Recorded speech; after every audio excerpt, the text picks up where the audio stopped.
ये कहानी है एक आदमी की जो एक गांव में रहता था। उस गांव के सारे आदमी उसे पागल कहते थे। उस पागल आदमी के पास एक ऐसी शक्ति थी कि जब भी वो नाचता था उसके नाचने से बारिश हो जाया करती थी। और ये बात उस गांव के सारे लोगों को पता थी।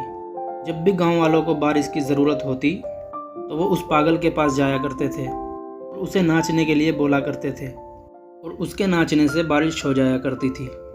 तो एक दिन उस गांव में शहर से 4 लड़के आते हैं और वो चारों लड़के जब ये बात सुनते हैं एक आदमी के नाचने से बारिश हो जाती है तो वो हंसने लग जाते हैं। और जब वो ये सुनते थे कि ये सब एक एक पागल आदमी करता है तब वो और भी ज़्यादा हंसने लग जाते हैं। और वो चारों लड़के उस पागल से मिलने का प्लान बनाते हैं।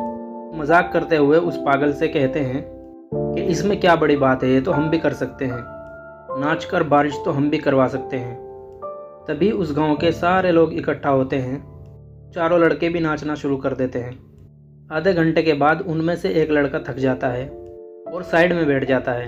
फिर थोड़ी देर के बाद दूसरा लड़का भी थक जाता है और वो भी बैठ जाता है। धीरे धीरे करके चारों लड़के थक जाते हैं और चारों हार मान लेते हैं, लेकिन बारिश की एक बूंद भी नहीं होती। अब वो चारों लड़के उस पागल को नाचने के लिए कहते हैं। तभी वो पागल नाचना शुरू करता है और 1 घंटे के बाद रात हो जाती है। तभी अचानक बादल गरजने लगते हैं और बारिश आनी शुरू हो जाती है। अब ये देखकर वो चारों लड़के बहुत ज़्यादा हैरान हो जाते हैं और वो उस पागल से पूछते हैं कि तुमने ये कैसे किया। फिर वो पागल चारों लड़कों से कहता है कि मैं सिर्फ 2 बातें ध्यान में रखता हूँ।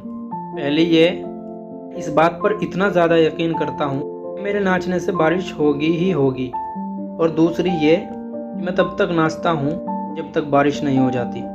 उस पागल ने उन चारों को ज़िंदगी की वो बात सिखा दी उन लड़कों को आज तक कोई नहीं सिखा पाया था।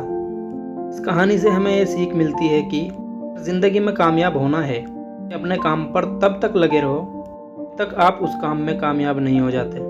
हार तो माननी ही नहीं है और अपने आप पर इतना ज़्यादा यकीन रखो कि आप उस काम में एक दिन ज़रूर सक्सेसफुल होगे। तो कभी भी हार मत मानना, अपने काम पर ईमानदारी के साथ लगे रहो, ज़्यादा खुद पर यकीन रखो। तो अगर ये कहानी आपको बहुत ज़्यादा अच्छी लगी हो या कुछ भी अच्छी लगी हो तो लाइक कर देना, सब्सक्राइब कर लेना और शेयर कर देना।